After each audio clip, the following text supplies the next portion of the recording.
दोस्तों, आज हम आपको जो कहानी सुनाने जा रहे हैं वो सिर्फ एक लड़की की दर्दनाक दास्तान नहीं है, बल्कि एक ऐसा सच है जिसने पूरे राज्य को हिलाकर रख दिया। यह कहानी है उन सवालों की जिनका जवाब आज भी लाखों लोग तलाश रहे हैं। यह कहानी है इंसाफ के लिए तड़पते एक परिवार की, और यह कहानी है उस बेटी की जिसने सपना देखा था डॉक्टर या नर्स बनने का, लेकिन वह सपना अधूरा ही रह गया। जी हां, यह वही केस है जिसने 2025 में हरियाणा ही नहीं बल्कि पूरे देश को झकझोर कर रख दिया। सोशल मीडिया से लेकर संसद तक, गांव की गलियों से लेकर टीवी स्टूडियो तक, हर जगह बस एक ही आवाज गूंज रही थी, मनीषा को इंसाफ दो।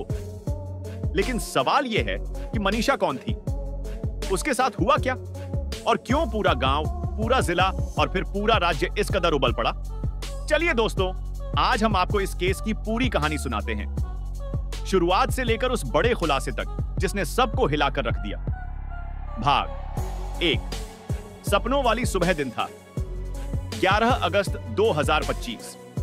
सुबह का समय।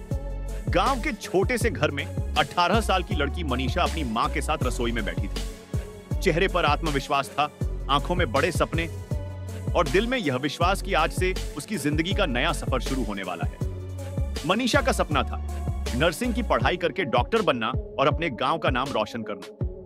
वो पढ़ाई में हमेशा तेज रही, समझदार, संस्कारी और शांत स्वभाव की। गांव में हर कोई उसकी तारीफ करता। उस सुबह उसने पिताजी से कहा, पापा, आज मुझे कॉलेज जाना है, एडमिशन फॉर्म भरना है। आप चिंता मत करना, मैं जल्दी लौट आऊंगी। पिता ने बेटी के सिर पर हाथ रखते हुए कहा, जाओ बेटा, भगवान तुम्हें बहुत ऊंचाइयां दे। मनीषा ने अपने छोटे से बैग में डॉक्यूमेंट्स रखे और पूरे उत्साह के साथ घर से निकल गई। लेकिन किससे पता था यह सफर उसकी जिंदगी का आखिरी सफर बन जाएगा। भाग 2। इंतजार और बेचैनी। सुबह गई, दोपहर बीती और फिर शाम ढल गई, लेकिन मनीषा घर नहीं लौटी। मां बार बार दरवाजे पर जाकर देखती, खिड़की से झांकती, सोचती कि शायद अब बेटी आ जाएगी। पिता जब काम से लौटे तो पहला सवाल यही था, बिटिया आई क्या? जब परिवार ने कहा नहीं, पिता का चेहरा पीला पड़ गया। उन्होंने तुरंत बेटी को कॉल किया, लेकिन फोन स्विच ऑफ था। मां रोने लगी, भाई बहन एक कोने में सिमट गए। पिता ने तुरंत 112 नंबर डायल किया और पुलिस से मदद मांगी, लेकिन पुलिस का रवैया लापरवाह था। अफसर ने कहा, अरे 18 साल की लड़की है, किसी के साथ भाग गई होगी, 2-3 दिन में लौट आएगी। यह सुनकर पिता का कलेजा छलनी हो गया। उन्होंने हाथ जोड़कर कहा, मेरी बेटी पढ़ाई में तेज है, उसके सपने हैं, वह किसी के साथ भाग नहीं सकती, आप लोग तुरंत खोजिए। लेकिन पुलिस ने कोई खोजबीन नहीं की। मजबूर होकर पिता और गांव वाले खुद बेटी की तलाश में निकल पड़े। भाग 3। दिल दहला देने वाली खोज। 2 दिन बीत गए। परिवार रात दिन खेतों, गलियों, सुनसान रास्तों में बेटी का नाम पुकारता रहा, लेकिन हर बार खाली हाथ लौटा।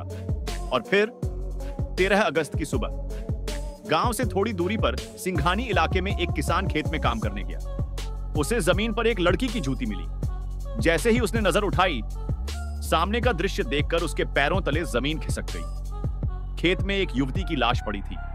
हालत इतनी दर्दनाक थी कि देखकर हर किसी की रूह कांप गई। कपड़े फटे हुए, शरीर पर गहरे घाव, चेहरे पर अजीब निशान।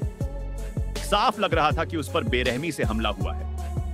गांव वाले दौड़े, पुलिस आई, और जब पिता को बुलाया गया तो जैसे ही उन्होंने बेटी की लाश देखी, वो जमीन पर गिर पड़े। उनकी चीख सुनकर पूरा गांव रो पड़ा। भाग 4। आक्रोश की आग। पुलिस ने पोस्टमार्टम कराया। रिपोर्ट में बस इतना लिखा गया, धारदार हथियार से वार किया गया है। लेकिन परिवार को यकीन था कि सच्चाई छुपाई जा रही है। उन्होंने दोबारा पोस्टमार्टम की मांग की। इस बार डॉक्टरों की टीम ने खुलासा किया, शरीर पर गहरे घाव थे। दुष्कर्म की आशंका भी जताई गई। यह सुनते ही गांव में गुस्से की लहर दौड़ गई। लोग सड़कों पर उतर आए। हर जगह एक ही नारा, मनीषा को इंसाफ दो, कातिलों को फांसी दो।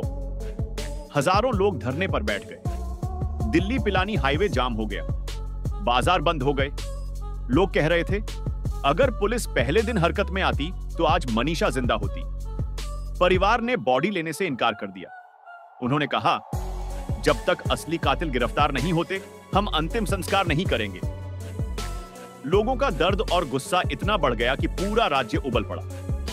सोशल मीडिया पर #जस्टिस फॉर मानिशा ट्रेंड करने लगा। मामला बड़ा हुआ तो मुख्यमंत्री को दखल देना पड़ा। जिले के एसपी को हटा दिया गया, कई पुलिसकर्मी निलंबित हुए। विपक्ष ने सरकार को घेरा।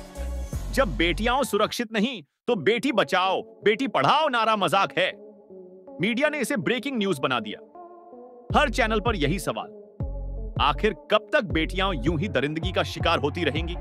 गांव की कुछ लड़कियों ने बताया, मनीषा कई बार कहती थी कि कुछ लोग उसका पीछा करते हैं, घूरते हैं, अश्लील बातें करते हैं। इससे परिवार का शक गहरा गया।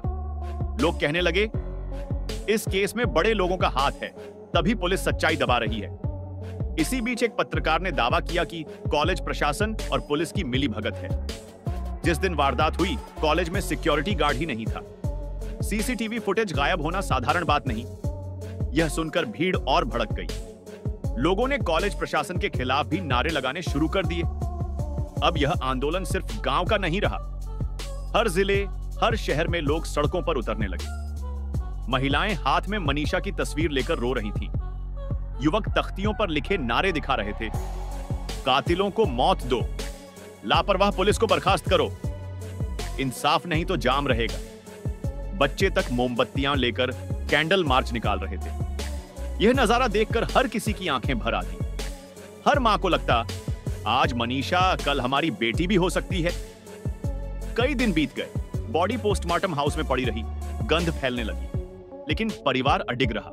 पिता बार बार कहते, अगर आज मेरी बेटी को न्याय नहीं मिला तो कल किसी और की बेटी के साथ यही होगा। उनकी रोती हुई आवाज सुनकर हर इंसान का दिल पिघल रहा था, लेकिन साथ ही गुस्सा भी बढ़ रहा था। भाग 10 3 आरोपी। फिर पुलिस ने दावा किया, 3 ऐसे लोग सामने आए हैं जिन पर शक गहराता जा रहा है। ये वही लोग थे जो उस दिन मौके पर मौजूद थे। पूछताछ में कई नए राज खुले, लेकिन गांव वालों का सवाल यही रहा, क्या यही असली कातिल हैं या पीछे किसी और बड़े खेल का हाथ है? दोस्तों, यह केस सिर्फ एक लड़की की कहानी नहीं है। यह सवाल है उस सिस्टम से जो बेटियों को सुरक्षित रखने में नाकाम है। यह सवाल है उस पुलिस से जिसने लापरवाही की, और यह सवाल है उस समाज से भी जहां आज भी बेटियां डर के साए में जी रही हैं। आज भी गांव की गलियों में, आंदोलन स्थलों पर और सोशल मीडिया पर एक ही आवाज गूंज रही है, मनीषा को इंसाफ दो। पिता बार बार कहते, अगर आज मेरी बेटी को न्याय नहीं मिला तो कल किसी और की बेटी के साथ यही होगा। उनकी रोती हुई आवाज सुनकर हर इंसान का दिल पिघल रहा था, लेकिन साथ ही गुस्सा भी बढ़ रहा था। भाग 10 3 आरोपी। फिर पुलिस ने दावा किया, 3 ऐसे लोग सामने आए हैं जिन पर शक गहराता जा रहा है। ये वही लोग थे जो उस दिन मौके पर मौजूद थे।